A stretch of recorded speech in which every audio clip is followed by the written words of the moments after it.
For this year's edition of Prasna, we have a plethora of events planned. Firstly, we have Dr. Nirmalangshu Mukherjee's inaugural lecture, followed by a round of refreshments. We take the Charvak philosophy of eat, drink and be merry very seriously around here. After this, we have the paper presentation competition at 3 p.m., followed by the quiz competition at 4 p.m. We hope to see you at all events today. We will also be having a lecture and a movie screening beginning from 2 p.m. tomorrow. Please do join us. On that note, I would like to take this opportunity to thank everyone who made this event possible. I thank the principal, Professor John Verghese, the bursar, Dr. Gulike, the vice principal, Dr. Karen Gabriel, our staff, Dr. Silika Mohapatra, and all of our professors, and lastly, my beloved Philosopher Council. I now declare Prasna 2024 open.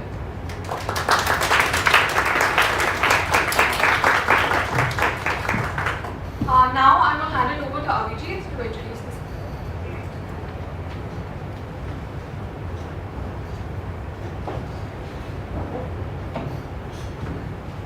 Thank you, Sanjana.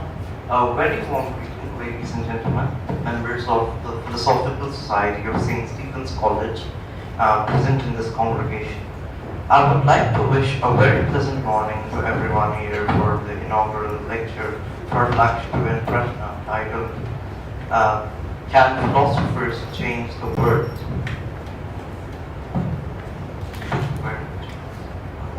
I'm Avijit Raj Shukla, and I'm currently pursuing my undergraduate degree at the Department of Philosophy. Speaker for the day is a truly distinguished personality in the realm of philosophy. Fields such as philosophy of language, cognitive science, and biolinguistics are, among others, some of his domains of interest. He is a retired professor of philosophy in the University of Delhi. Examining the properties of language and mind has been his primary academic interest. He has published and lectured widely on these topics and has held visiting assignments in several universities and institutions across the world. Apart from dozens of papers, his publication in this broad area includes the Cartesian mind, language and music, the primacy, the primacy of grammar and the human mind through the lens of language. He has also co-edited Noam Chomsky's The Architecture of Language. He is also professionally interested on general questions of life, including the character of philosophical practice. There is no conscious intent, but sometimes these two apparently disjoint interests seem to merge. Some of this work is now available in the book Reflections on Human Inquiry, Science, Philosophy, and the Common Life. Currently, he is working on a collection of his political papers, Political Choices, Essay on State, Resistance, and Intellectuals. He is also there is also a third, more recent interest: do something about peace, justice, human rights. There is little academic philosophy in it, but he thinks he couldn't have written it without lifelong engagement with philosophy. He has two books, December 13, Terror Over Democracy, and Maoists in India, Tribals Under Siege. Please note, I would request all of you to be participative by being expressive of your doubts and queries at the end of the session if you have any. Please do join me in welcoming Mr. Nirmalangshu Mukherjee.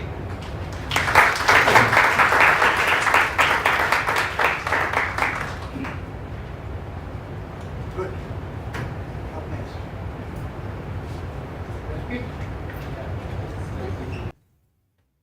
Yeah. So for the questions, I'll be a moderator for this session.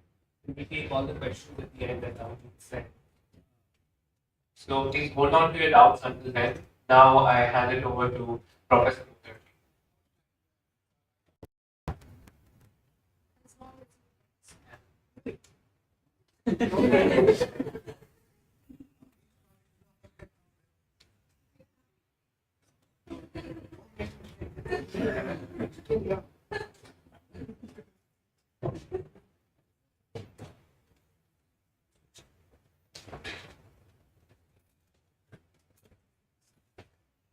Very distinguished people have told me about names and never ask if you all never tell the philosopher. You have had much time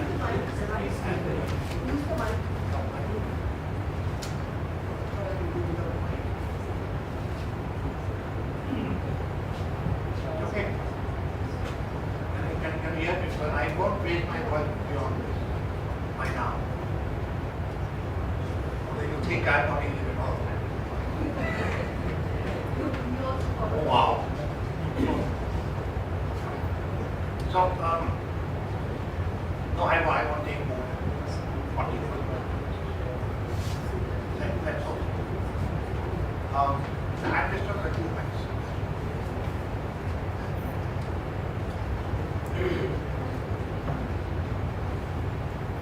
Someone asked me, some student, whether I need some gadgets, like presenting something like pictures or whatever. For once, I'm not going to do any of that. Usually do some pictures. What it was again? PowerPoint. Usually I present a more, I won't say profound, but in a more serious and more committed kind of an audience where, which matters for your CV. But this one is pure joy. So I am not using any, or I didn't even bring my notes, although I do have a big one. I didn't even bring any speech continuously. That's one. Second, the topic for today is a question. Prasna. That fits in, I guess. But unfortunately, I'm not going to answer it. Can philosopher change the world? Looks like a yes or no question. I'm not going to be able to answer it. As almost any philosophical discussion, I will be concerned mostly with clarifying the question itself. What does it mean to have that question? Whether it's meaningful at all. And then, if I have enough time, I'll give you some indication about where I'm heading at, without really giving an answer. So clarifying the question is the central point of this talk. Now, why am I interested in this? Now, apart from the fact that it is something that is related to Karl Marx, to whom I will come down shortly.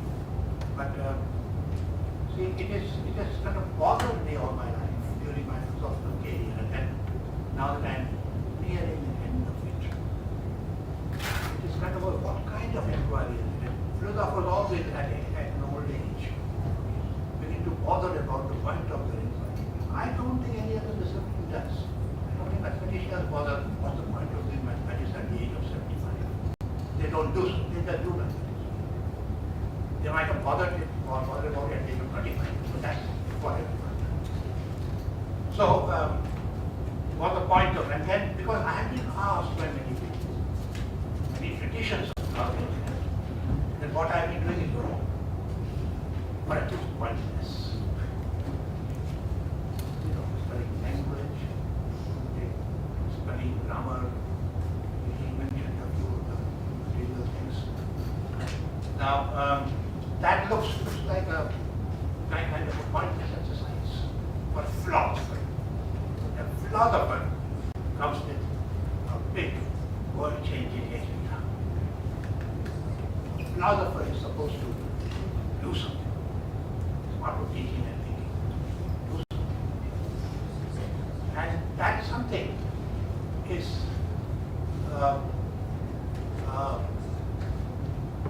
that one face to relate to if one follows a particular philosophical pursuit. I will explain that. What is it like that? But there are traditions in philosophy, apart from Marx, which I've come to, in philosophy, which are pretty predominant ones. For example, most of the contemporary continental philosophy. Much of, or much of contemporary thinking on classical Indian philosophy, Indian thought, much of Chinese philosophy. So, kind of thing that we don't do, kind of thing. They all insist that there's a point in doing philosophy. I'm actually accused by people that don't name them. So they, what the analytic philosophers do, just to play games. You just play games.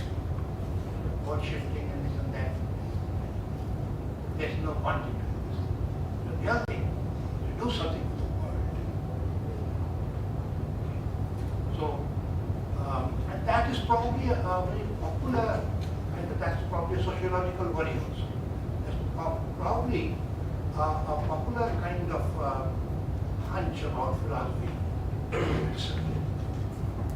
Don't mind, but I've been told, I've got this feeling, and I've been told also, that right now the population is very gender mixed, which is very nice. But in olden times, when I started teaching, most of the students in the class will be women. About 90% women, 10% men. And they will be large classes. 200 people. You remember all those days, right? MA1 classes in that big room number 12, the 200 people. And in my classes, fortunately, we used to go to the school. Now, out of those 200, about 150 were girls. Very few boys. And they sat at the back, except one few.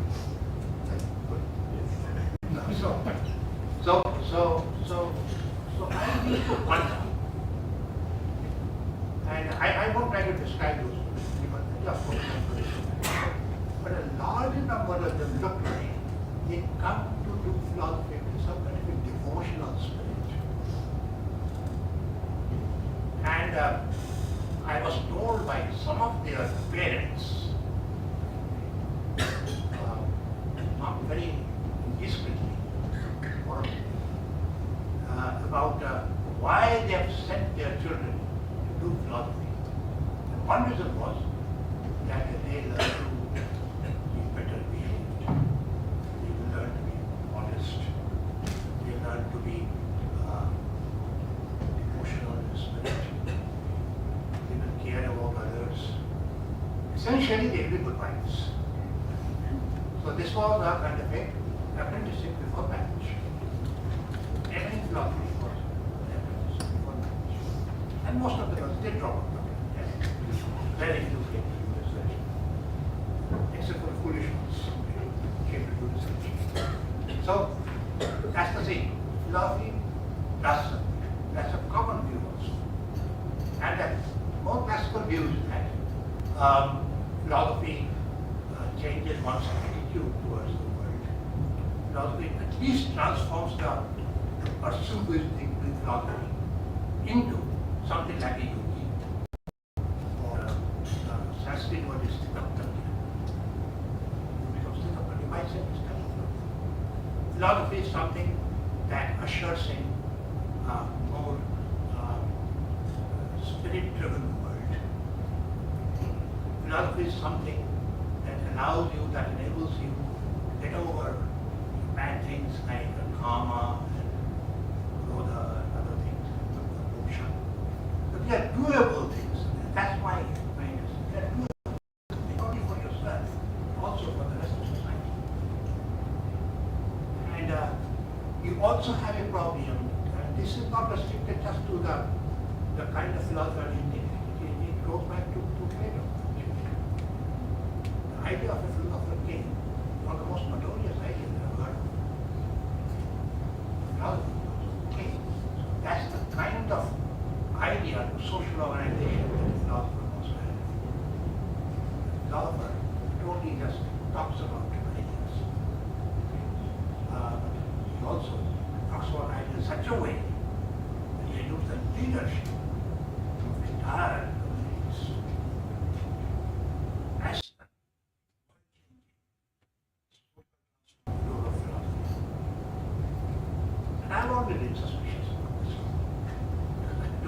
those things. Not only I don't do it, the only I can afterwards, so other things like gratitude, doctors and so on. So why do you do it? So we need to study this point. What does it mean for philosophy to do something apart from just thinking? Definitely maybe writing to have something. And interacting with people who also want to think. So we should think together. That's all. That looks to be the point of any inquiry. Just think. Try to get clear about something. And if you are really clear, you will think you have made a point. Take it to the next step. In this context, I like Russell's idea that, I mean, it's not said about philosophers, it's said about any intelligent persons. That, the more intelligent a person you are, the more confused you are. The more confused you are, the more questions you ask. So, the game goes on. So, you never reach a point to do something. You're always thinking, getting more confused. That's the kind of picture of philosophy that attracted me. It has sit there and be confused. Doing, what does it mean for philosophers to do something for the world? Now, this brings me to, now the idea is so vague and usually so sarcastic and usually so full of scorn that they're not worth investigating. But Marx, it's interesting that, Marx, Vedantians, Chinese people, Chinese philosophers, Indian philosophers, they all unite on this thing. Otherwise they are very divergent kind of they all unite on this thing about getting up on analytic philosophy. Whatever that means. I don't have any room or any fascination for the term analytic philosophy. I think I have done maybe it's so-called analytic philosophy that you see in journals like Analysis and so on. Quite a bit. And other things. And doing other things. So I have no particular fascination with analytic philosophy per se. But it is supposed to be, again, the kind of thinking philosophy which is just based on inquiry, focused on inquiry. That is the topic here. It's the very big task. And cuts across many of the traditions. So to try to find some focus, try to get clear about this.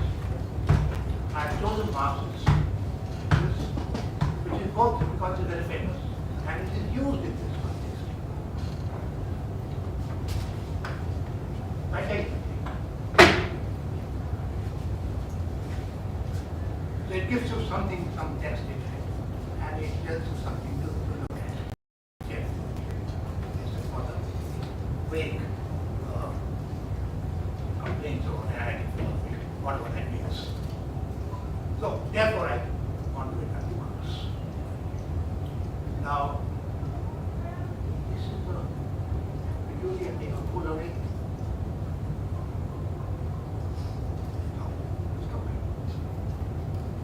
So we get to Marx. Because Marx is probably the most extreme view, this particular thesis, the most extreme view of this durability of philosophy. I think in abstract or somewhere I used the word world transforming capacity of philosophy.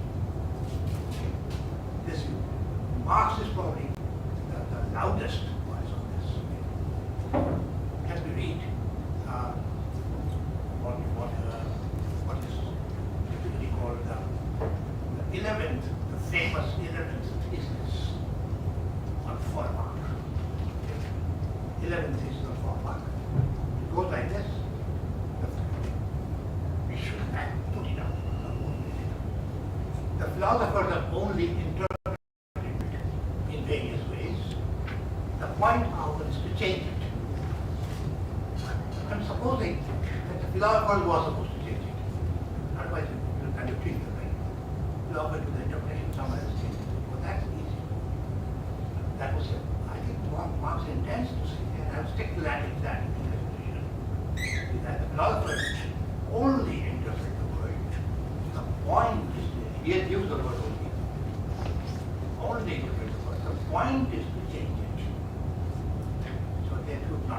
interpret the word, but also change it. What does it mean for philosophy to change the word? That's the topic.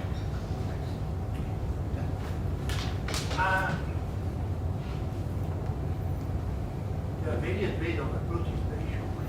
What I would like to do basically is to tell you first that it's a very local thesis, a very local proposition. It's restricted, it's in many ways restricted historically, philosophy and so on and so forth. Because the unrestricted meaning is after a proposition in English. Philosophers are supposed to interpret the word in various ways, interpret the word they are supposed to change it. It's a statement in English. In my view, the statement in English by itself means nothing. It means everything. The so-called linguistic analysis of the proposition reveals that it is no valid of any specific meaning. We'll see. So, to be fair to Marx, if it is to be interpreted at all, it is to be interpreted in its local context, and which is actually available. That's why the text is important. That's why you have to get into some of the technical matters, not too much. I'm not going to use big German quotations or that. No, not that. I don't have the notes here, but in the paper it is. So let's look at the origin of this proposition. It is supposed to be the 11th thesis in a series of theses on Feuerbach. And 11th one is the last one. We have got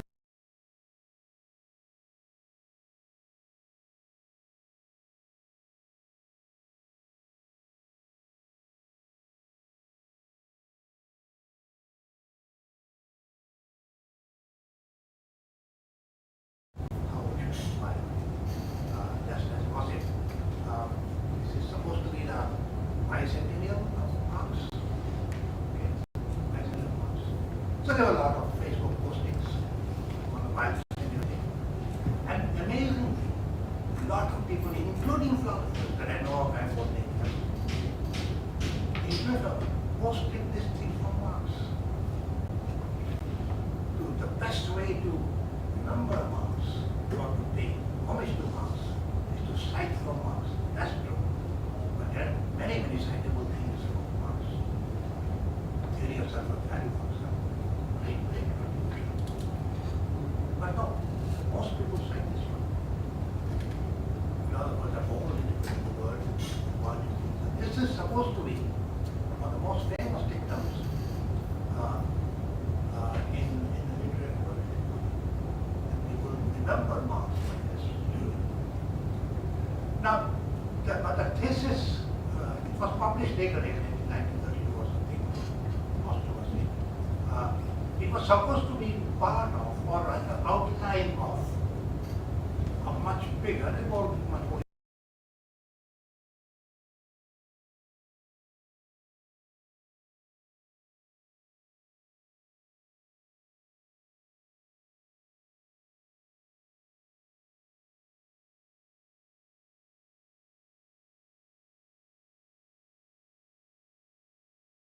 mid-19th century is the context. Actually, keep that in mind. It does not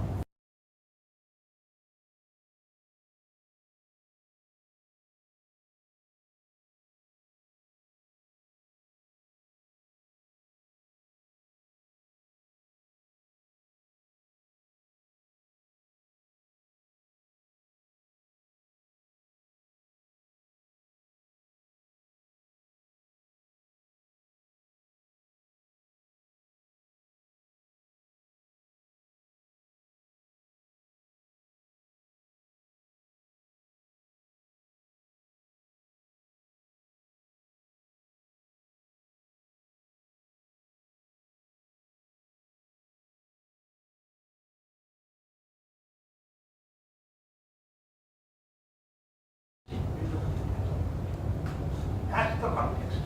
And that saves us because the unconstrained interpretation of the proposition saves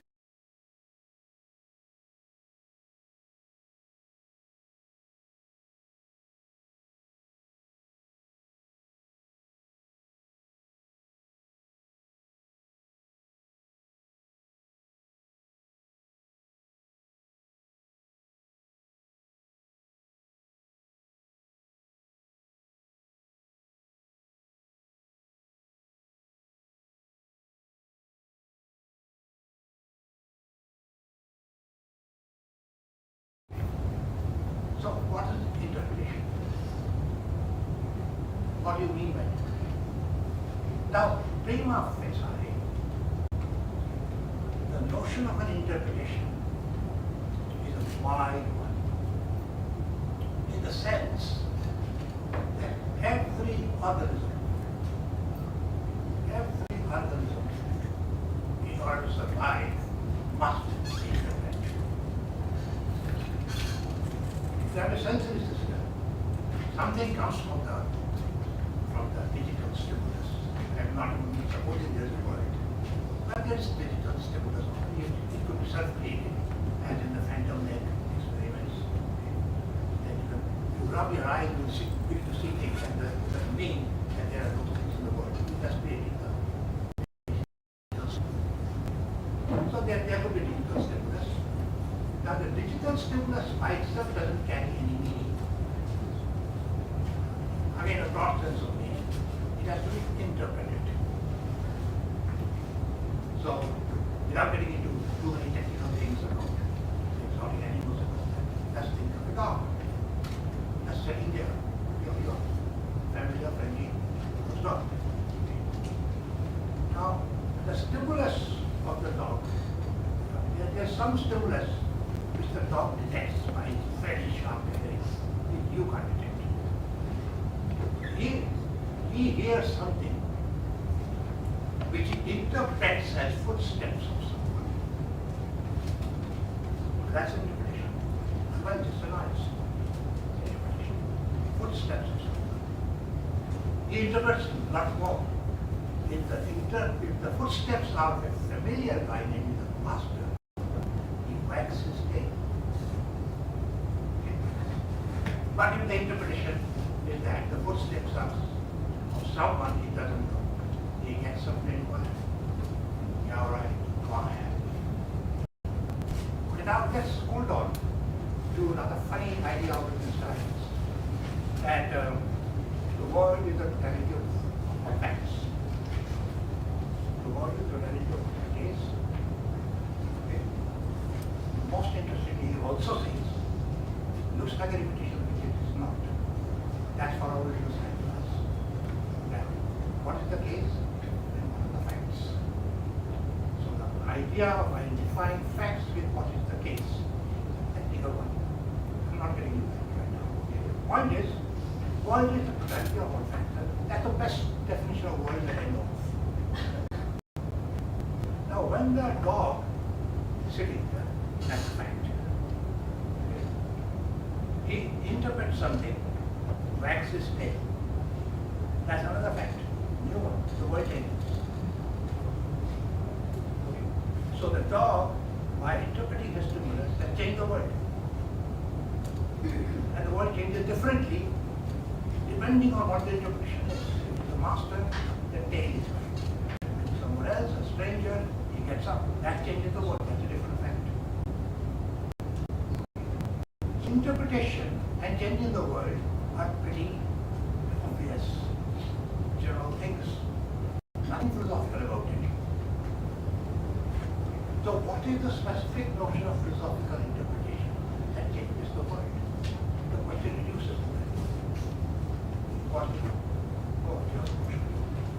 Now, you can't restrict the notion to philosophy. Even if you take a restricted notion of interpretation, like the notion of interpretation which is standard interpreting language. But the dog is out. The dog, everyone is out. All the human beings are out. But even for human beings, it is if you believe everything. It was an interpretation in great paper. I think it's part of the MA. I used to be the part of the MA. I don't know whether it was I'd love to teach that. But he makes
point he's trying to make is a very simple one.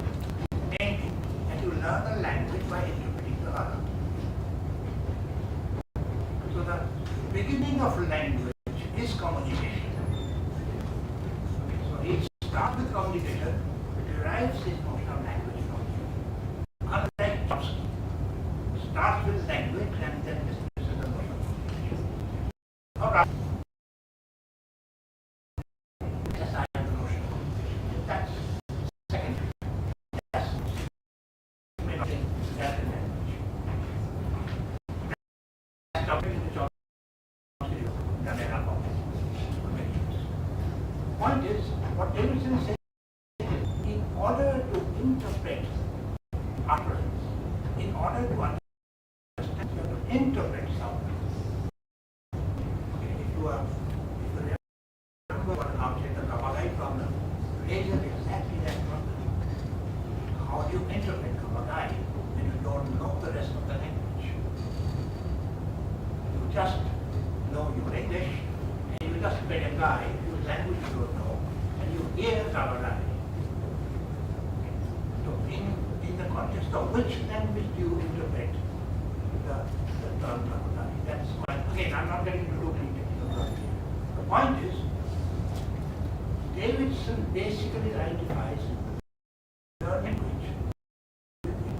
That's the basic truth and interpretation. That you learn the language by interpreting. And when you speak a language, someone else interprets it. The idea of interpretation is kind of imbued with the idea of using language. So any linguistic speaker in that sense is an interpreter, not just philosophers. So even if you restrict the idea from stimulus to linguistic interpretation, it's too wide. Too broad. Any linguistic speaker will try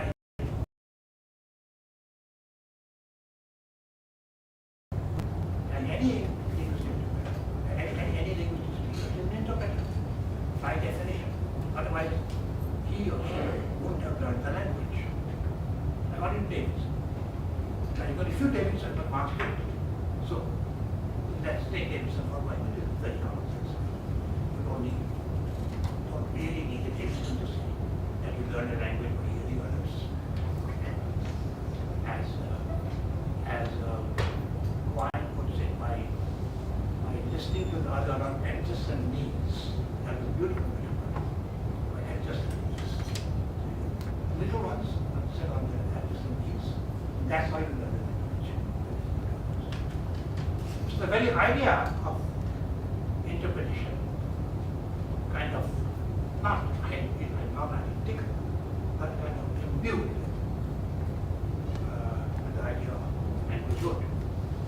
So any linguistic speaker is necessary, according to Davidson. I'm emphasizing the point according to Davidson, but I don't quite agree with Davidson on this, but that's a different issue. Following Davidson, it looks like the idea of interpretation is too wide. Even then, it's too wide. So how do you cut it down? Well, one way to cut it down is to think of interpretation even more narrowly, within language, even more narrowly, to just do forms of categorical understanding. That's a more sophisticated thing than just using language. I've given take these as an example. There's a stimulus, okay, which you interpret as knowing. You are categorizing the stimulus in a specific word, or you are categorizing it as raining. So you are categorizing the word in a nice pack of pockets. You bring in something, someone like bread out, right? So that's a more narrow way of doing things. Even narrower thing is to classify a broad range of phenomena which come to you as stimulus as forming under broad delineable categories. Okay. Usually they are technical terms, usually in terms of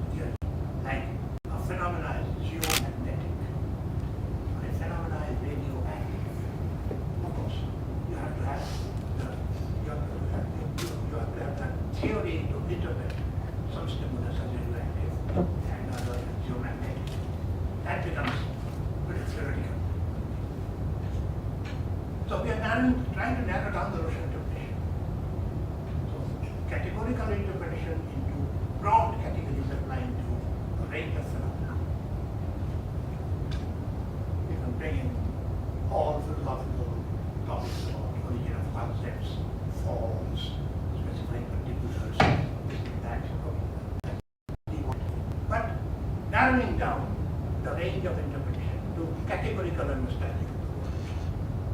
The more specific the category, the more theoretical it is. The more theoretical it is, narrower it is.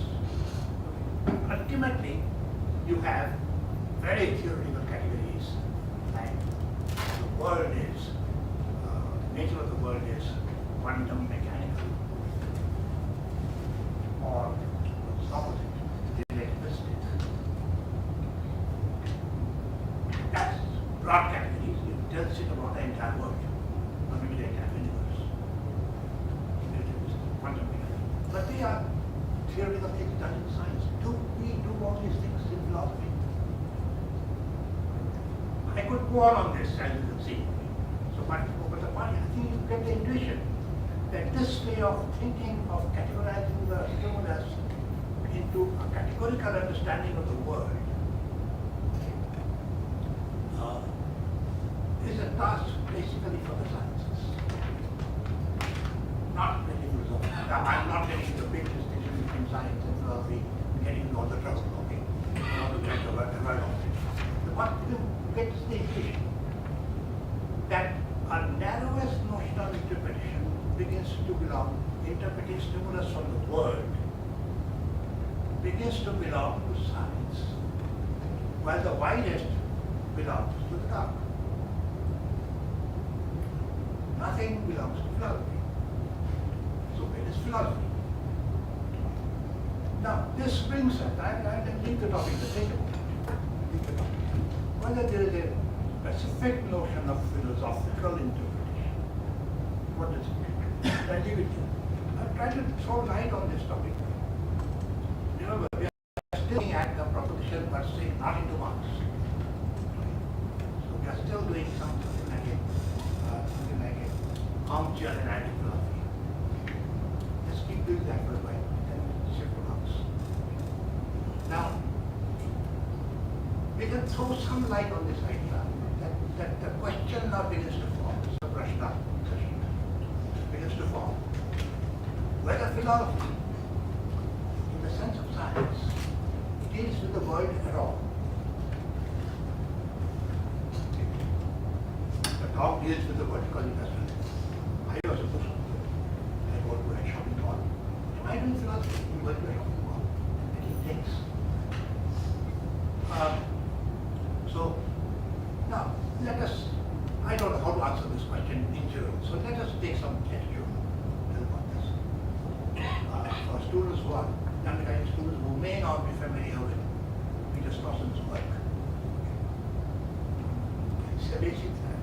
I've already mentioned this nine Davidson's. Oh, good. Maybe but there is no word. We'll see. Now, Peter Strawson had this interesting distinction between what he calls revisionary metaphysics and descriptive metaphysics. He authored a book called Individuals. Those who happen to read it must read it. It's a starting point for philosophy. Individuals. It was written right after the war, I guess, many years ago. But it's still an absolute classic. After Kant, absolute classic. And Strawson also had a very classic work on Kant. I don't know, mix the two if you want to really understand Kant. Set aside. Now, what Strawson is classifying is metaphysics, not physics. And he takes it for granted that metaphysics, what metaphysics does, is to throw some light on how we make sense of the world. That is, not coming up with a description of the world, but making sense of our coming to terms with the world. It's a kind of an internalistic operation. That's the difference between metaphysics and physics. In order to do physics, you have to come to terms with the world in some common sense first. Then you can reflect on that, and then you can do physics. So in some sense, metaphysics gets a priority over physics in inquiring into our conceptual schemes. How do we organize our understanding of the world? This is the topic of metaphysics. The metaphysics is not devoid of the idea of the world, but more focused on our ability to form conceptions of the world, because that we obviously do in order to live. The difference between the dog and me in this case, the philosopher in this case, or me in this case, could be not as a philosopher, but as a human being in this case, is that not only that we react to a stimulus, we also form some conception of the world according to it. And the dog may live without forming a conception of the world, without forming a conception of the world. He just reacts to the world. That's also a very Cartesian kind of postulation, but that's the way it is. But we do form conception of the world in order to live in the first place. How do we do so? And what are those conditions under which we form conception of the world? That's metaphysics. Okay, now, I guess there's a rough and ready idea, it's okay, more or less.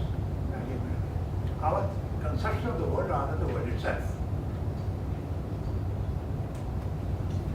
Physics forms a conception of the world in a way such that it applies to the world. Okay.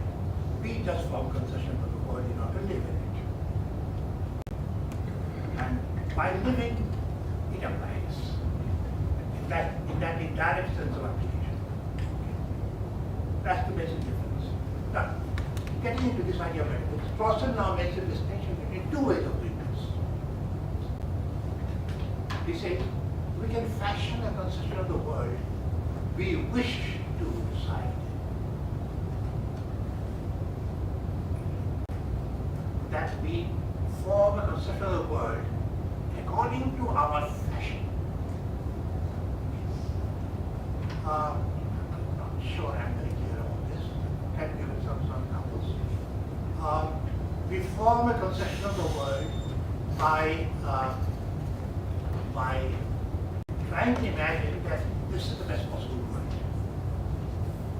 the most preferred world. Let's take Plato's theory of forms. I think you're all familiar. Faculty doesn't have to log their heads.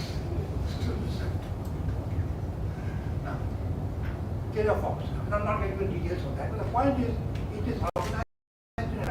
That's the most interesting thing. The theory of forms is hierarchy, and the topmost of the hierarchy are very normative stuff. The sun, the truth, that kind of stuff, right? And they said mathematics is quite close to it because it guarantees truth. Okay? The sun guarantees the full illumination, no disbelief. No blindness, nothing, in full glare, as it's the God's point of view. Okay. That's how the concepts are organized. And then they lead down to a particular. So we live in the world of particulars by drawing on this hierarchy of conceptual knowledge. Plato is not quite inquiring whether we do have that conceptual. He simply thinks it's nice to admit, because we do live in the world, so there must be lots of truths in it. Otherwise we would have all perhaps, by our own falsities, we do it. So how does this trust come? It's just looking at the possibility of having a true understanding of the world, and this is the conceptual scheme it comes up with. In order to understanding of the kind of world. That's the most preferred. In that sense, it's a revisionist philosophy according to this philosophy. Nothing right or wrong about it. It's a revisionist philosophy. Plato is trying to create a utopia. Utopia. That the world is such and such. It may not be actually so. But the world is such and such so as to explain some preferred aspect of living.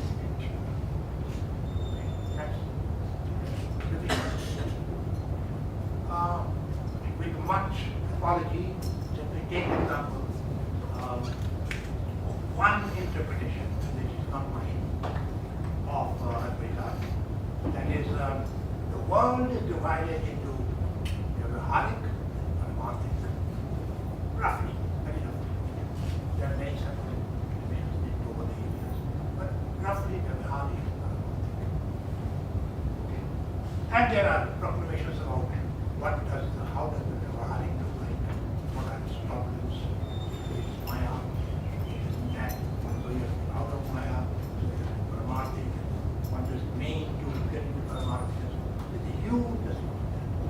Now, there is no claim here that the world is in fact divided into Vyavaharic and Paramarthic. That's what we would think. That is our conceptual understanding of the world. And if you have that understanding of the world, then we get somewhere. We get to the Paramarthic, okay, and then we want to attain something. Moksha or something. It's a very rough and crude understanding of Vedanta. I don't think Vedanta does any of these things, but that's a common way. It is Shankar Vedanta, is something very different. You can't resist giving at least one line hint about why it is so different. It is in terms of, look, there's an identity thesis in Advaita. Right? Aham Brahmasmi. It's an identity thesis. I am nothing but Brahman, but also Brahman is nothing but me. Anything else. And there is also another kind of identity, Tattvamasi. That is me, or that is the self-masi. Tattvamasi. So the intrinsicality of my identity with the Brahman. Think about it, whether it is compatible with the aspect of the world, the heart, and the mind. Think about it, and that's the ingredient. I don't think that's the problem. Wrong interpretation of the Vedanta.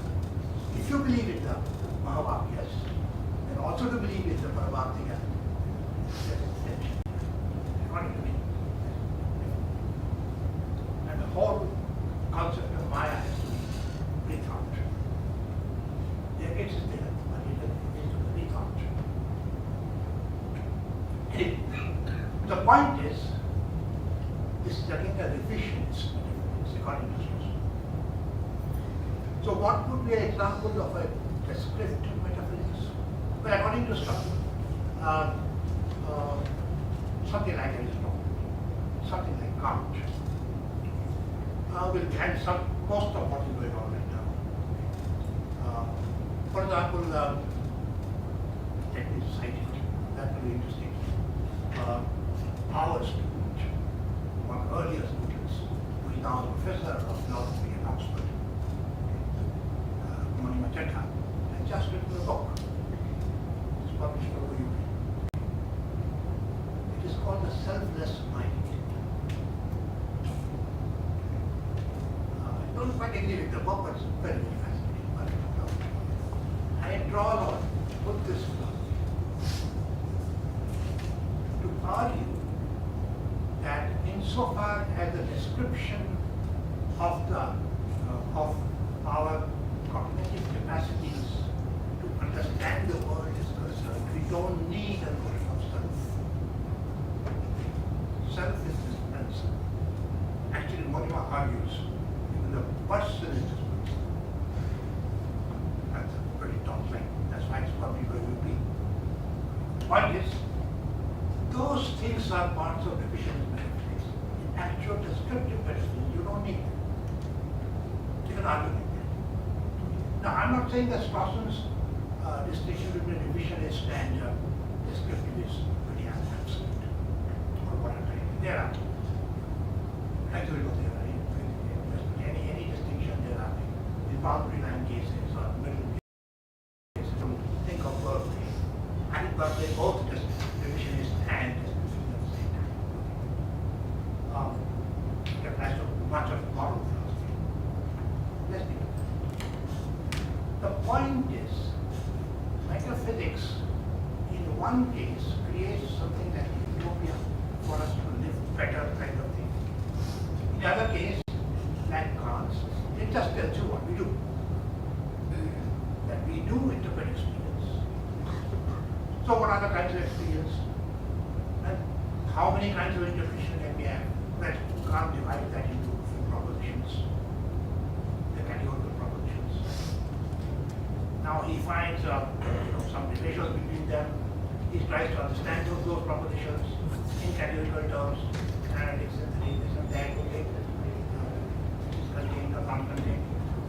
That gives you a total structure of what we think about the world, what we do think about the world, and how best to describe the general features of our thinking about the world, so that we can respond to the stimuli.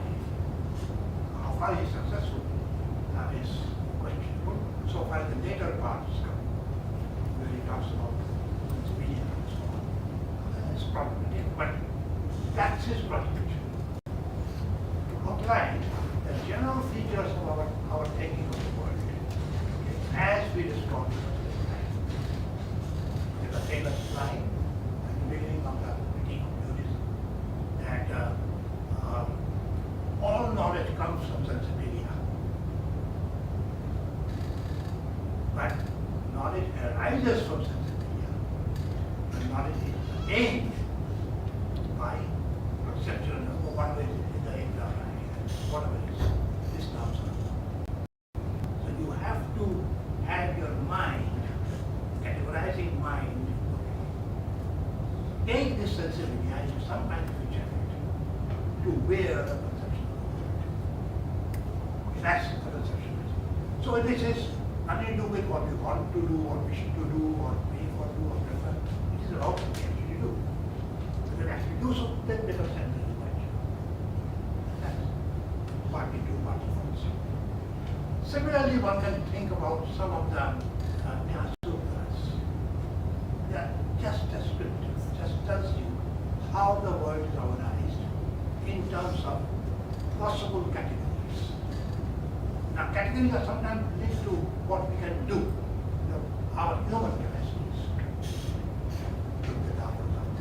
It's not available to non-humans, but Lakshanams are.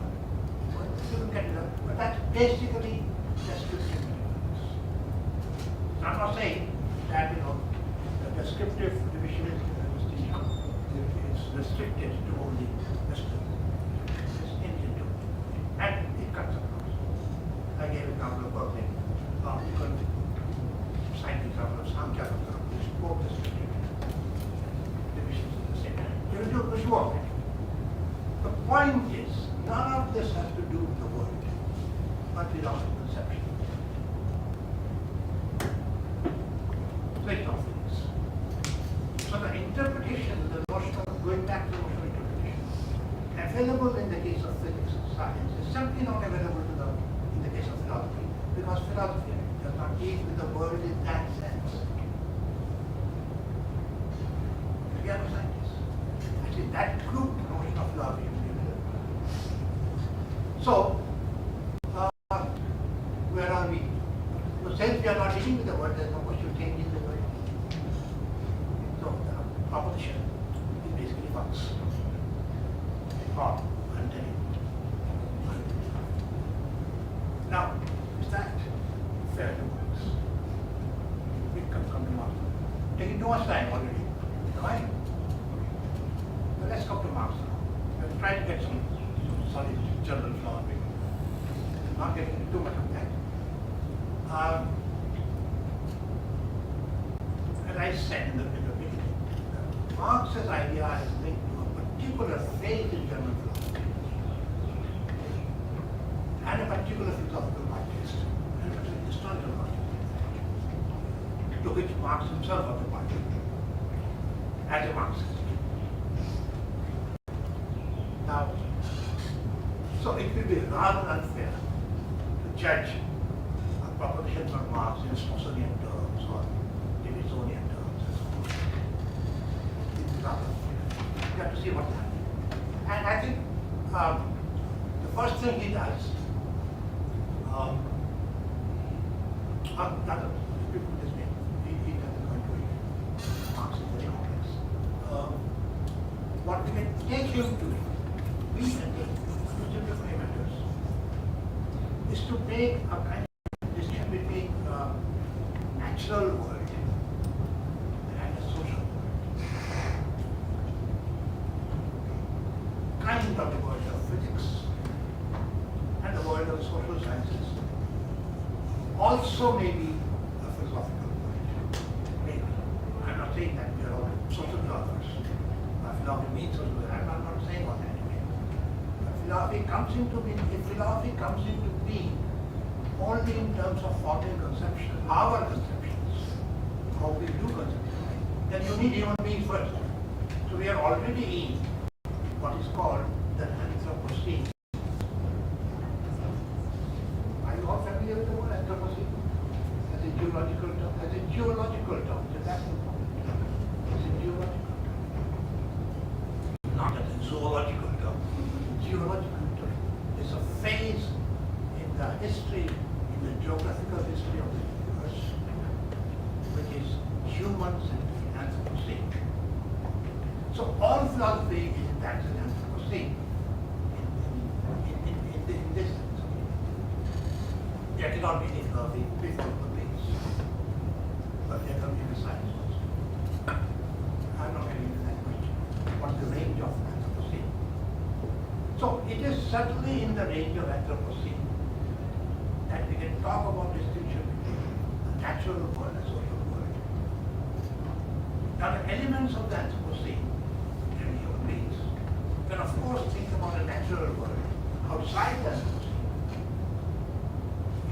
See, the Anthropocene is hard to mark. There's a lot of discussion going on. I'm not very familiar with the topic. Ask my friend Akim Guy. He's doing all these things. So basically, I put the Anthropocene basically with the Industrial Revolution. Basically, 15th century or 14th century. Some people take it back to agriculture or something. 20,000 years ago. So I think that's the one. There was also problems. And but if you want to identify Anthropocene with philosophy, then you are begging the question. So it's better to keep the notion of Anthropocene slightly smaller to Industrial Revolution. That's something Marx's period. The Industrial Revolution. About 400, 500 years ago. Now, that won't, by definition, won't apply to philosophy per se, because there's a lot of philosophy before that. In that sense, Plato himself belongs to Anthropocene, in the sense of being a human being, but not in narrow sense of being part of the Industrial Revolution. He's not. But he's not a philosophy. Most interesting philosophy happened before Industrial Revolution. There's something. Things. So let's not get into that. The point is, there is a distinction between natural and the social, at least in the Anthropocene. And Marx is certainly talking about the context, in the narrow sense of Anthropocene. So let's keep doing it. So is Marx really concerned with the natural world? Well, in some sense he is. I'm not a Marxist. I can't contribute to Marxist theory, but there are these other problematic things in Marxist theory, like dialectical materialism. Kind of related to historical materialism, which suggests that there is a common notion of materialism that applies both to nature and to society. Okay. And both have a dialectical form. The dialectical form, as you know, comes from heaven. At least it goes back to the Greeks and all that, but at least probably from heaven. But it is now interpreted in terms of materials. That's why people say it's Marx and Hegel's turned upside down. Hegel's idealism to materialism. These are very odd issues. I'm not close to it. Just to give you the sense of the context. So since dialectical materialism applies to both natural world and social world, Marx would deny a good distinction between the two. But that's a because there's a problem with dialectical materialism. There's a problem with both dialectics and materialism. Okay. And so let's keep it aside. Because even if you are not a dialectical materialist, it should be possible for you to discuss the question whether philosophers should interpret the world. And the question is much wider question. And if you can only answer only after you have believed in dialectical materialism, then you are doomed. Okay, so let's keep that aside. And what problems are there with the idea of dialectics and materialism? I'll give it to you. I have mentioned a few things from Chomsky and others. Let me just think about it. Does materialism apply to the world as a natural world? Is the natural world, does the natural world consist of matter? Forget about human beings. To say that human beings consist of matter is to make big claims. So, but even the natural world, the world of physics, does it constitute matter? Or only of matter? If so, there are fields. Fields are not material, but react. And they react at a distance. If a larger the distance, the more they act, kind of thing, other things. Okay. So the old idea of contact materialism is gone. With the invention of fields, which is the central thing in the physical system of forces right now. Even a photon is a field, the element of matter. So given the idea that physics is centered around the world of fields, that's why you have string theory. It's a theory of fields, basically, not a theory of matter. Now, the entire idea of matter may be questioned, and is certainly questioned in the case of human beings, with what later Derrida used to call the intentional stance, the aboutness of things. Things may be material, but the aboutness of things, is that material too? Now, Derrida said yes, and he spent his useless life on this, to try to argue that the intentional stance itself would be material, but that's exactly what the Cartesians were objecting. And I don't think the debate is finished. So given some semblance of Cartesian and Husserl is roughly on the same lines, it's hard to argue that the humanness of human beings is material. The body and bones and all that. The humanness of it. So let's set it aside, because that takes us away into questions which we do not have good answers to. But you must still ask the question, what is philosophy for? So that's it. Once you set aside dialectical materialism, the unity between nature and society goes. You can only start with, if you like, historical materialism. That's all there is to it. Historical materialism. There is good evidence of this. Let's look at the text quickly. Good evidence of this in the thesis of Mukherjee. I said that the thesis we are discussing is the 11th thesis. There are 10 theses before it. Not to mention the whole of German geology.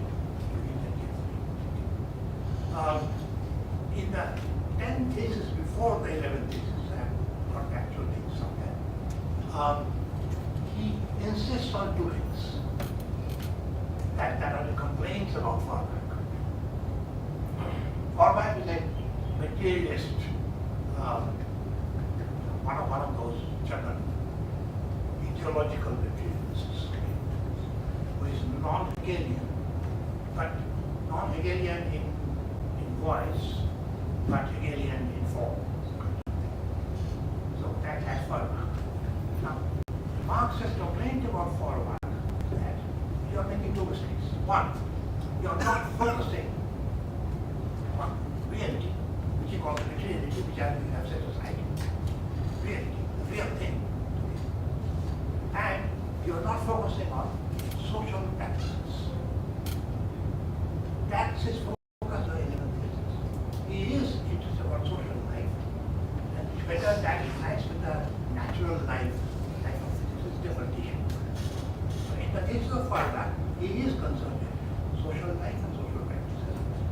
their realness.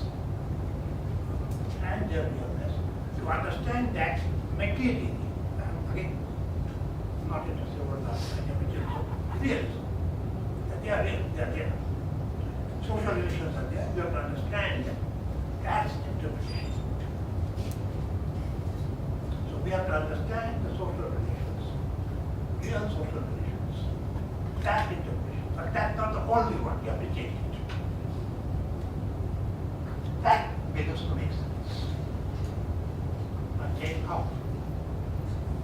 First, in order to change existing social relations, you have to understand existing social relations. Change it to something in the future. By definition. So you have to form a conception of the future. Future society. Future social relations. You can have all sorts of things against that. Existing social relations, exploitative, class struggle going on, there is repression, there is racism, there is hate, all sorts of bad things. About that existing social relations. So you want new social relations in the world, which are not actually not there. So you have to construct that first. What does that construct amount? A utopia? By definition. Classless society, whatever. Swaraj, whatever you want. These are all utopias. Change preferred social relations which do not exist now, or which we hope to attain. Revisionist metaphysics based on actual social practices. So he wants to mimic something like science. Interpret the world so that you can construct, possibilities for the future, predictions. Predictions are always in the future. It will happen later also. So you want to do something like science, but in the form of revisionist utopia. Science don't construct utopias. There are two of us. But here, you're constructing something to be aspired for. Science doesn't consider you have to aspire for. The universe is there for you to take it. You don't aspire for a better universe. All these questions require more deeper understanding after an philosophy. But that's difficult. I wrote a paper called Education of Species, where I raised these issues about how do we now treat the world in terms of what the structures we can come into use. That's a different issue. So I'm not saying that they are absolute questions. The point is, what Marx wants is interpreting real social relations in a way to construct a utopia. So he is kind of mixing the two Spinozan distinctions in scientific terms to create something like a social utopia. Now that Marx is not alone. Anyone who ever advocated something like better society, be it Buddhist, be it Hindu, be it Christian, in all constructed social movements. And Marx, and Gandhi. So you want to create a social utopia in line with Marx, in line with science, but connected to the future. You want to do revisionist metaphysics. Revisionist metaphysics of social world. Whether revisionist metaphysics of the natural world is possible, you kind of deny this possibility. But a revisionist metaphysics of the social world, that's the restriction and knowledge. Understand? Yeah. Some more time, I can just keep on. I want to delete this whole idea. So that's what Marx does. Let's come to this question. That's what Marx does. Construct scientific utopia. Where is philosophy? That's what he does. He wants to give German ideology and the context, German context. Where is philosophy in it? Now, my contention is that his thesis, although he uses the word philosopher in a peculiar 19th century German sense, he is not really talking about philosophers. That's my contention. He uses the word philosopher in a really very broad sense in which it is used commonsensically. Every executive today has a philosophy. My philosophy is work until you die. So, my philosophy is the corporation is the last word. So these are all philosophies. So in that sense of philosophy. And you are all familiar with that, right? As philosophy students and teachers, you all know that whenever you tell someone that you are doing or teaching philosophy, these are the kinds of questions. So do you really think God exists? I don't know how many times. And when I say I don't know, they say, I'm a fool, and you don't know the first question. So that's the sense of it.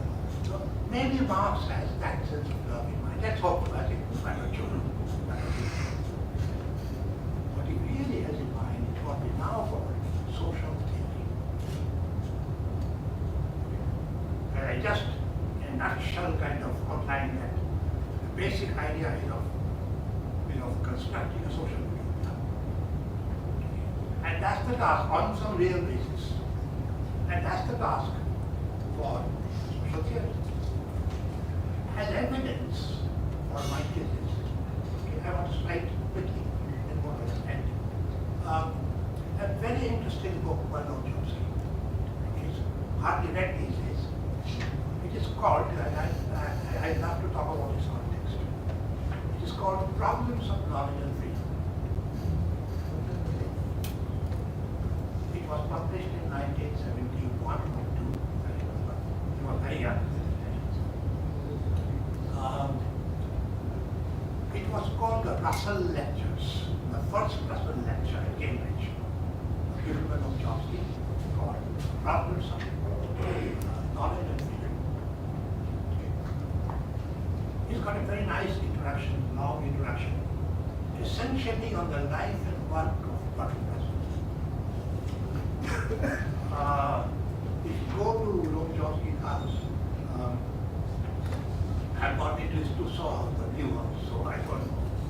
If you go to his house, you'll see in his study room a huge portrait of Bertrand Russell. He kind of lived his life following one. Also, actually, disagrees with most of the views, particularly on language. The point is, Bertrand Russell is some kind of a writer, like Gandhi's mind, or Marx, or something else. So living his life in the shadow of someone kind of spiritually. So for me, it's Tagore and Gandhi. Intellectually, it's Chomsky. Spiritually, Tagore.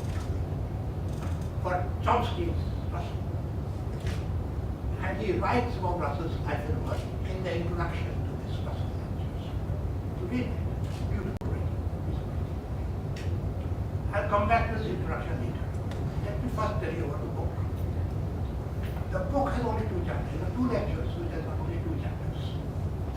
Pretty long chapters. Together, maybe 120 pages. So they do. Download it, read it. Now, the first chapter is called, that of the book, Problems of Knowledge and Freedom. First chapter is called On Interpreting the World. Second chapter is called On Changing the World. So he embodies thesis in this book. And he actually acknowledges that in his Russian. While talking about it, he said he also thinks, like Karl Marx, that changing the society see, he's really following. This is it. He does some other proposition in mind, the sound, which is, sounds the same. Almost sounding like the no, it is thesis error. But you split the thesis error into two parts, interpreting the word, changing the word, and name two chapters. What did you say in the book? Now that's interesting. The first chapter is after this introduction, Russell on introduction. But let me mention just one part of the introduction. The rest I want to give you a surprise. The first part of the introduction says about one of Russell's basic queries. At the end, near the end of his life, near the end of his philosophical career, Russell lived for a long time. Near the end of his philosophical career, I think 1948 or so, Russell wrote a book called Human Knowledge, Ends and Scope and limits. Scope and limits, that's it. Scope and limits. Scope and limits, that's it actually. Scope and limits. Human knowledge, scope and limits.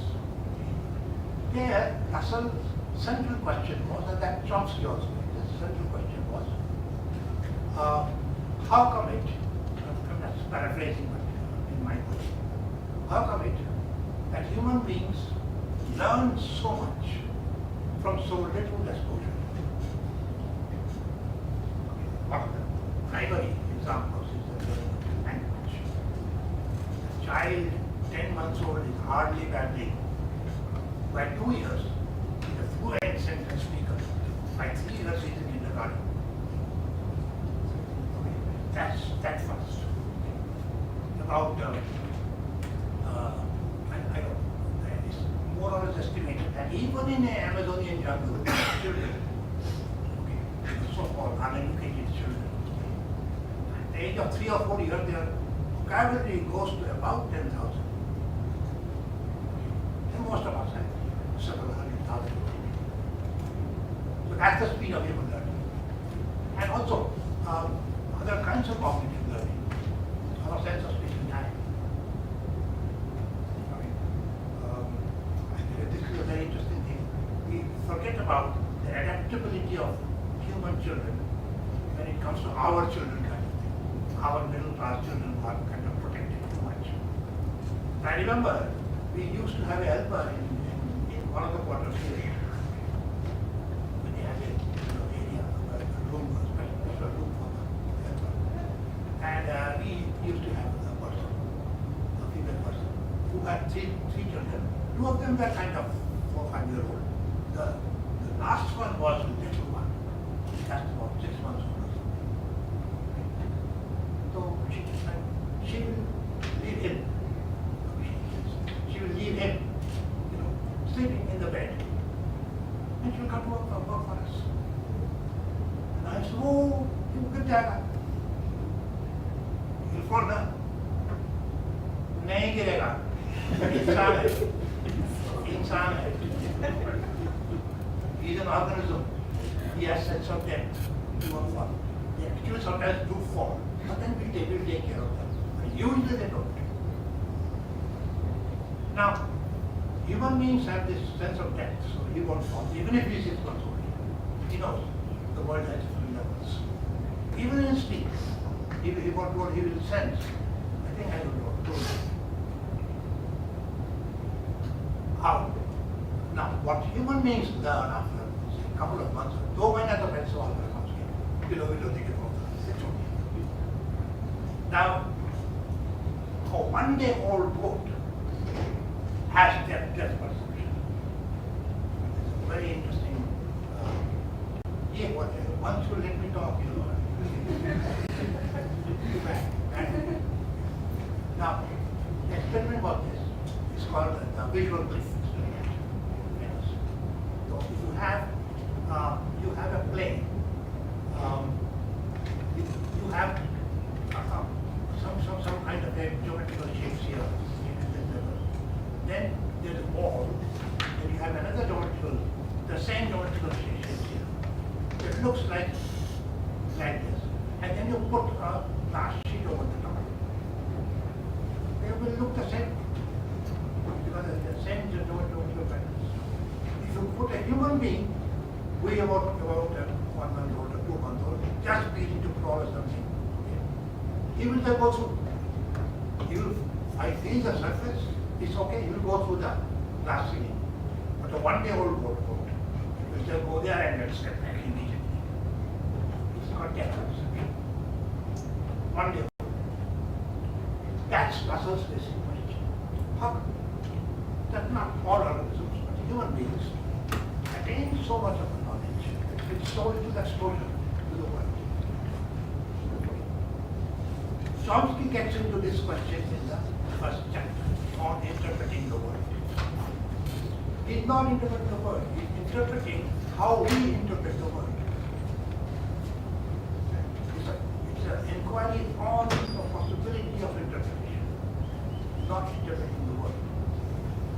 In the beginning, he goes through his usual great knowledge of his philosophy, Plato, Descartes, Mukherjee, and so on, and soon he gets to the question of what is learned language.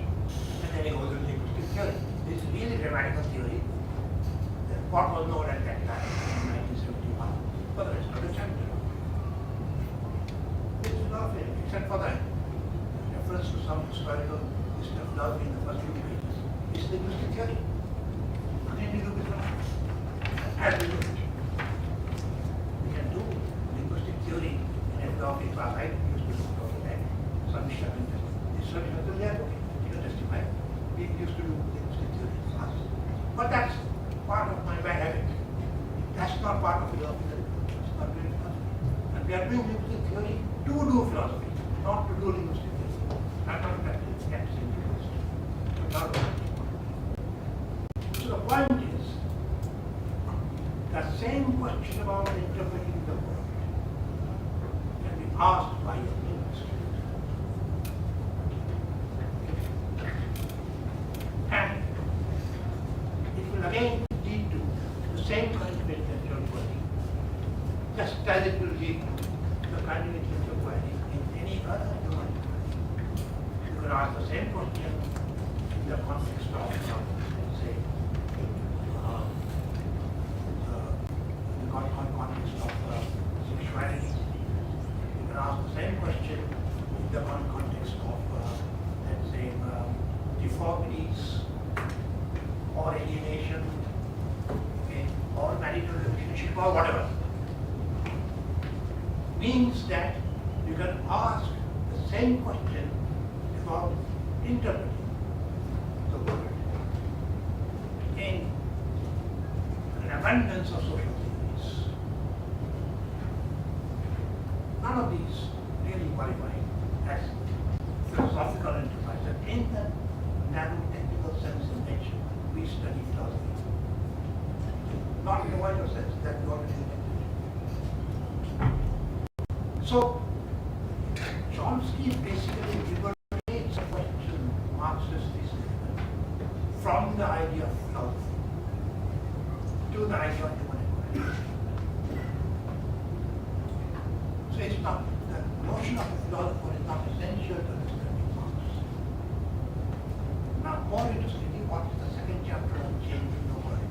What does it do?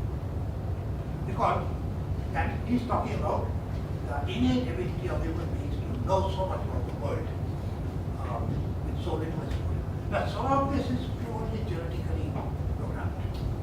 You have to simply live. That's for a child as well. Language is one of them. Much of it requires actual upbringing.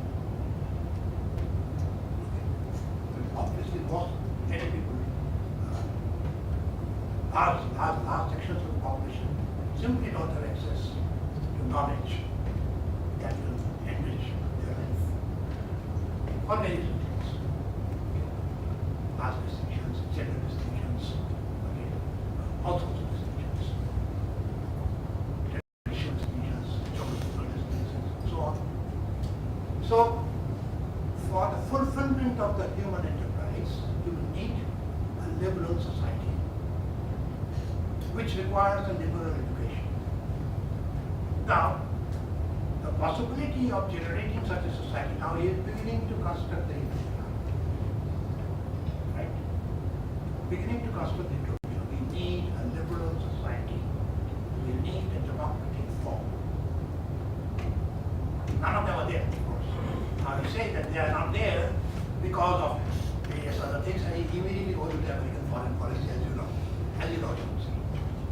Goes to the imperial policy, exploitation of the world, so on and so forth, as you know, Chomsky. So the first chapter is about, essentially about grammatical theory. Second chapter is about his attack on imperialism. That's Chomsky. The first chapter is called on interpreting the world. The second chapter is called on changing the world. So the point is, the notion of a world is essentially the notion, the world that is supposed to change into is based on some idea of utopia, social utopia. The notion of interpretation is based on some idea of understand that social relations. Okay. But where is the change? You got the utopia identity. Where is the change? That's my final question, and it's a question for you. Okay, you got the interpretation. You got the utopia in hand. That you want the world to be changed into. But that's on paper. It's another, it's a kind of constructing one interpretation on the basis of another interpretation. Where's the change? Change in the world. Now, Marx is asking this. Here we get to the author. Right down from the tradition to the German period, to the Anthropocene, right down to the author. Marx is asking this because Marx is not just an interpreter. He himself took part in changing the world as a human being. That is, he's also an agent. So there is no place for agency in the thesis itself. You can see the notion of change makes no sense unless you add the agent. Marx took it for granted because Marx himself was the agent. I mean, as you know that.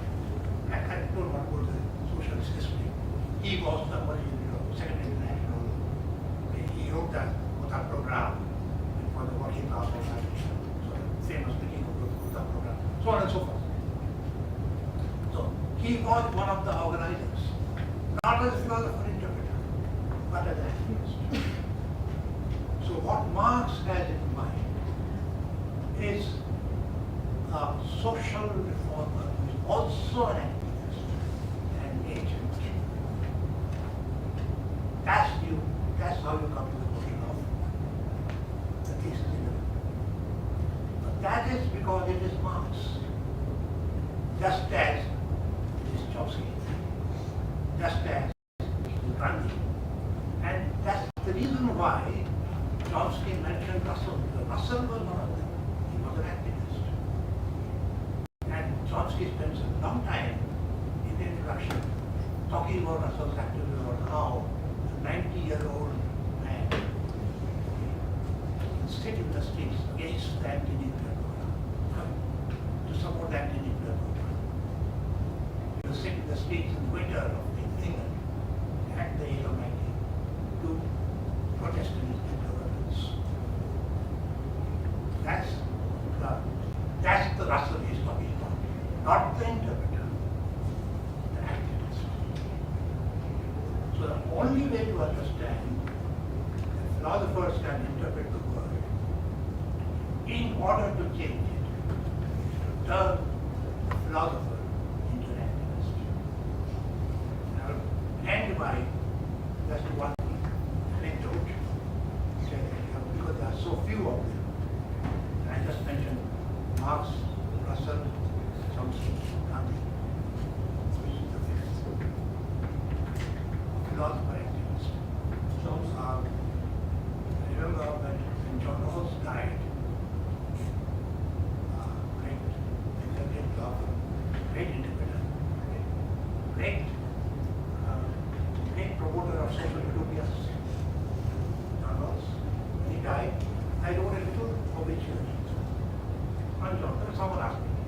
I wrote a little obituary. I sent it to Chomsky. Chomsky was also Chomsky's colleague at Harvard. Chomsky would say, yes, his contribution to social theory was no doubt outstanding. But, and he complained, he would just sit in his study. The number of people, the number of philosophers who will actually come out in the streets won't even fill a Volkswagen. Thank you.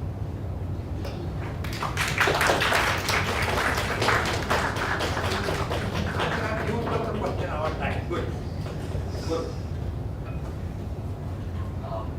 So now we'll be opening the floor up to questions, and I'll take the liberty of asking the first question. You said 5 minutes, I finished in 3. Thank you. So, yes, sir. So, you said, and you conclude by saying that to change the world as philosophers, the philosopher must convert into an activist of sorts. And this is more of a comment that I want from you on a general notion I find in contemporary socio-political discourse, that when a philosopher tries to bring in theory, or as you did, linguistic analysis or other forms of theoretical analysis into discourse about changing the world and to activism, then they are faced sometimes by an attitude of distrust, of trying to make things too abstract and being too theoretical and not living in the moment, not addressing to the moment, and so on. Like for a Marxist, it would be like, why are you going back reading Hegel again, so on. Or for you might have received, you or someone like Chomsky might receive, as he do so much social linguistic analysis, he should stick to just the criticisms and all that he does. So there's this distrust towards bringing philosophy or theory to inform the activism. So how would you respond to that? Yeah, that's a very good question and very relevant one. It's a very vast question. It has to do with a lot to do with the stature of moral philosophy in the contemporary West, in my view. It also is volatile. But I'm not getting into that hot topic. It is about the question of, basically the question of what notion of excellence you want to pursue, which is based on which notion of virtue. Ultimately, that's the question you're asking. If the virtue is social activism, then your excellence cannot be restricted only to analysis. Now, there is a very rampant tradition in Western moral philosophy right now that simply says excellence for the sake of virtue. It's called virtue ethics, but it's got various versions. One prominent version of this idea is to delink social practices outside one's profession as not pertaining to the virtue of excellence. I'll give you an example. If you are a professor, a teacher, all you need to do well, very well, is to write, publish, teach well, be attentive to your students, think of your students as children, take care of them, okay, be very nice, kind, okay, publish, go to conferences, okay, but don't think about how the state in which you're doing are able to do all this function. It's got many names, okay, so don't want to theorize upon this idea. That's the idea. In some sense, one is challenging that, but also by dissociating the idea of an interpretation from the idea of agency. See, what I tried to do was, Marx engages in something only with interpretation, not with agency. So, the idea of changing the world does not really make any sense. But he takes agency for granted. because he knows. Okay, that's my point. Two things are different. So there must be some agency and there must be some interpretation. The interpretation should not be laced with the right process.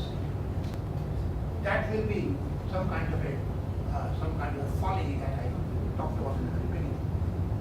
That he gave mania. It's a real inquiry.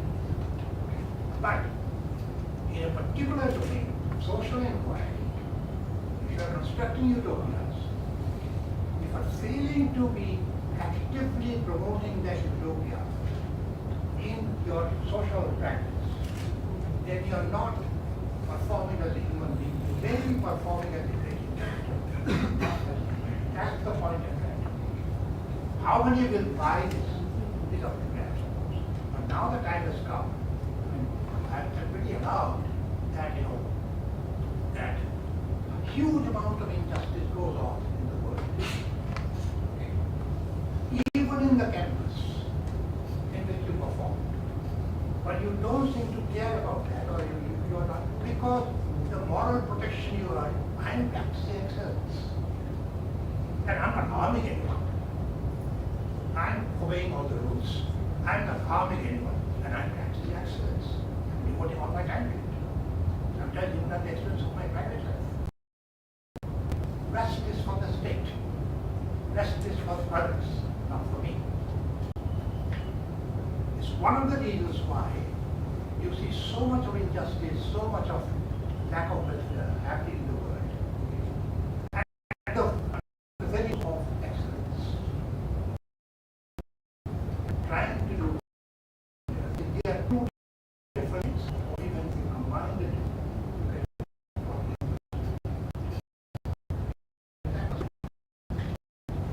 Okay, please raise your hands if you have any questions. You? Yeah. Keep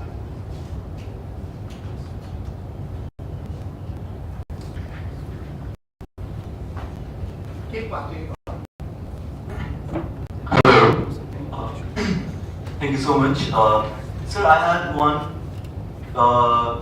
confusion and one curiosity. The confusion first lies when you're talking about the notion of interpretive concepts, right?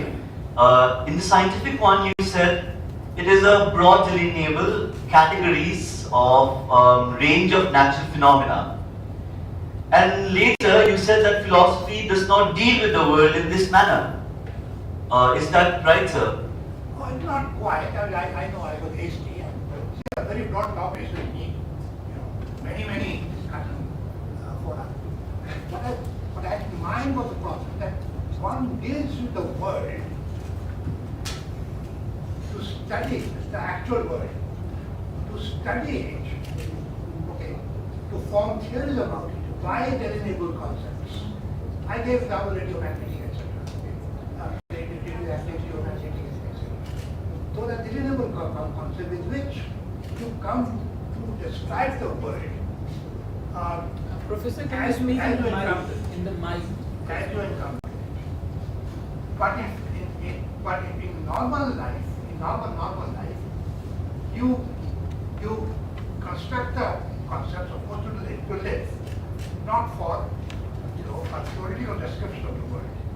You live, and you come up with, everyone knows the vocabulary of common nouns, thousands of them now, to basically live in the world, to come into some kind of first order common sense grasp of the world, not for terms of theory of how the world works. And for that you need very delineable concepts to mark out delineable phenomena. That's why I mentioned the electromagnetic philosophy. We do neither. That's my view. We do neither. Neither we do pursue common sense or we pursue the scientific enterprise of describing the world. In some sense, we pursue ourselves, namely what we do when we do such and such. Philosophy is intrinsically an internalist. It's a look into ourselves. Okay. We are not trying to mimic the social theorist. Okay. We are not trying to mimic the scientist. We are not even trying to mimic the government. That's why philosophy is so isolated or so out of language. We are only asking, what do we do? What do we in fact do when we do such and such? How do we do it? Okay. Is there a basis for doing it? Is what we do valid? Is what we do practical? Is what we do meaningful? Okay. And then at some point you ask the question, is what we do, okay, up to something? Leading up to something. That's when we begin to construct utopias. Okay. And there's nothing wrong with constructing utopias. Okay, because you always have to respect yourself, a better sense of yourself, and a sense of better society, and a sense of better world. And no time is more urgent than now. At the dying stages of that Anthropocene, ask these questions. And who else can ask these questions apart from the philosopher? But he is not either a scientist or a common sense, or a common person, common ordinary individual. That Marx wants to learn. That's the problem. So if Marx is to be understood in fairness to him, he should be understood very, very narrowly and asking for a certain kind of social theory. Nothing more, nothing less. Okay? Certain kind of social theory in the traditional 19th century terms. Nothing more than that. Okay? But that cannot replace, or that cannot be understood as suggesting or instructing an agent of a philosophy. Philosophy is outside the scope of all this. That's my conviction.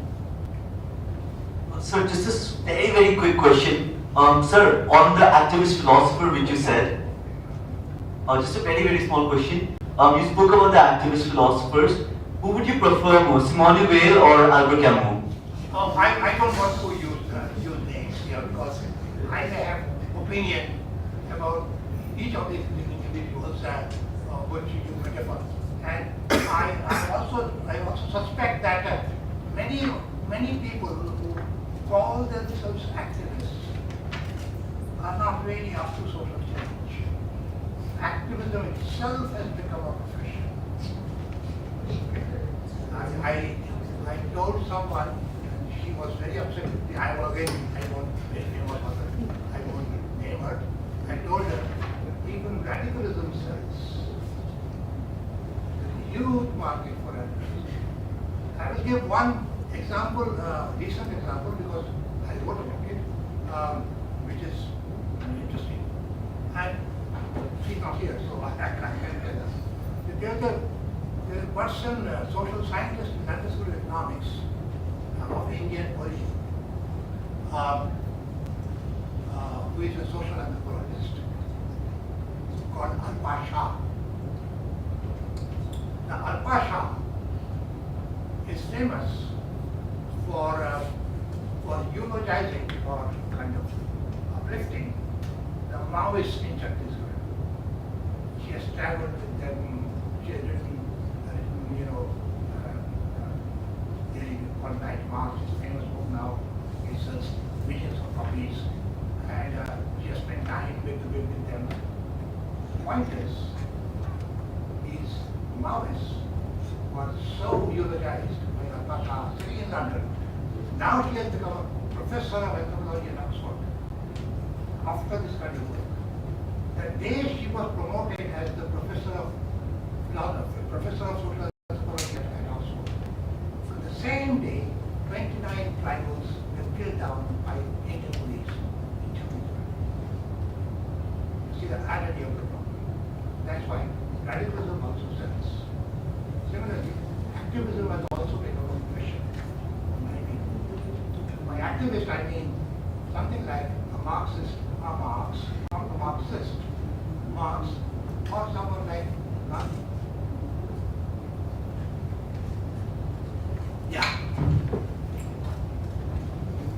Yeah, we'll take the question. Students first, please. Faculty, I can always talk. Okay, so at most we'll be taking one or two questions. And after that, rest of the questions we can take outside with refreshments in the library lawns. So yeah. Students first. Okay. Sandra, Sir, you want a With the linguistic analysis, we proved that philosophers do not interpret, and that was our first conclusion. And then with the point on dialectic materialism, we try to say that there is no distinction between the material and the social. Is that the case? And if that's so, then how did we move on to claim again that we interpret and we make a utopian construct, and then we have the agency and to transform? So how do like I say, I was pretty vague about all these things. And we could go one by one. No, linguistic analysis is also interpretation, but not in the sense in which we interpret sensory stimuli, okay, to live in the world, or to interpret physical phenomena to come to theory about them. Genetically, we are disposed to become interpreters. That's given. So philosophy is also a matter of interpretation. But interpreting what? Not interpreting sensory stimuli, okay, or interpreting sensory stimuli, physical phenomena to interpret the world. Rather to interpret interpretations. Maybe, like I don't like these terms, maybe first do a second order of interpretation and to interpret first order of interpretations, if you like. Because you can't get out the cycle of interpretation. Something is given to you. You're trying to find a meaning to it. That's what interpretation is. That's what all human activity is. Philosophy is one such activity. So how is distinct from others? That's the question here. I'm trying to get to this question by Marx. So that's interpretation. No, I didn't say that there is no distinction between the social and the natural. That's always there. Of course, social theories are, unless you believe in something like mind-body identity or something. Okay. So, no, that's not the point. The point is, what Marxists tried to do, they tried to come up with a very general theory of the world itself, the whole world, including the natural world, the social world. See, there was a penchant at that time, let me just go to the history a little bit. Since it's a good question, let me answer it a little bit. It's important. There was a penchant at that time. That was the time of the scientific revolutions. Beginning of scientific revolutions. Okay. All those things happened right after that. There was a long push for a while, post-Hegelian push to come up with something like a science of societies. You get people like, a little later, you get people like Freud and other Jung and others.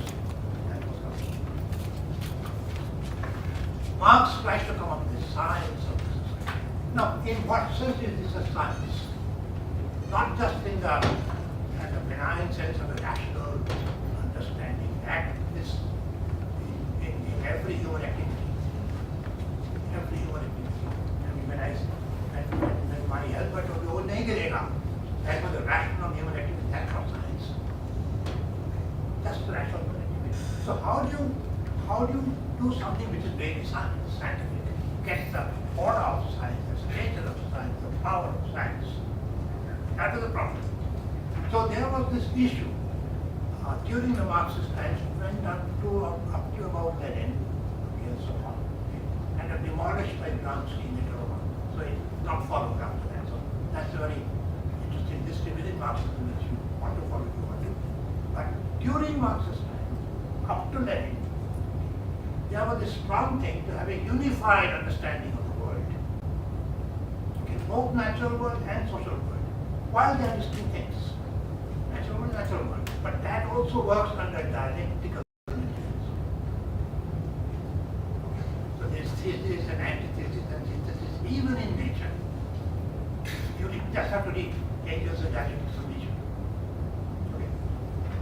Here, in the case of society, is historical materialism. Here, the units are classes. They get into class dynamics, so this is the right, this is the. So that's the general methodology, general pattern under which the world works.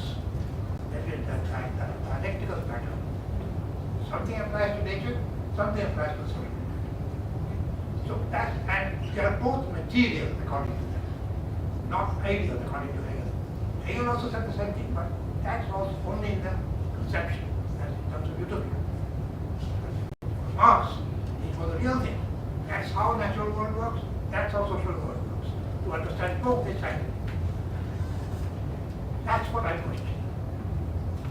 I'm questioning that is the same idea of science that works in terms of dialectical materialism for the natural world and the social world.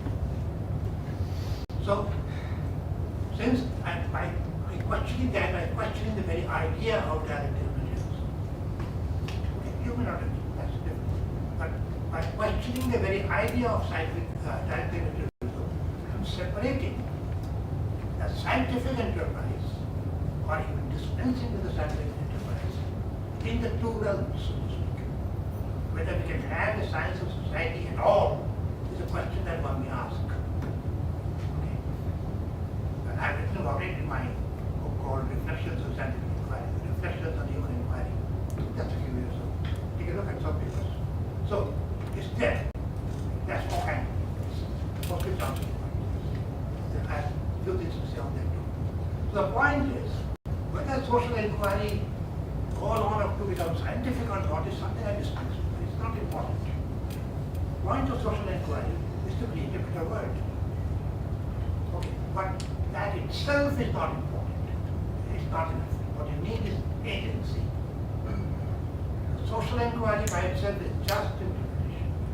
Even the construction of scientific utopia is just an interpretation. It can change the world only when you add agency to it. And that's rare. That's urgent. More or less here, interesting. Or students. So I'm sorry, but due to the shortage of time, we cannot take any more questions inside the seminar room. Students who would like to ask questions can continue the discussion outside while we take our refreshments. To conclude, I would like to thank Professor Mukherjee for this enlightening lecture. And now I'd like to invite Professor Sarika Mohapatra to give him a bouquet as a token of appreciation. Know what to do. I'll give it back to her. I want her to make. Thank you.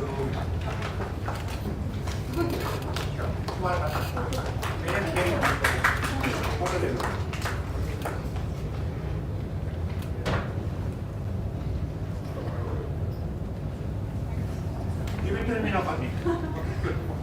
Yeah, now I request everyone to assemble outside for a photograph in the library lawn.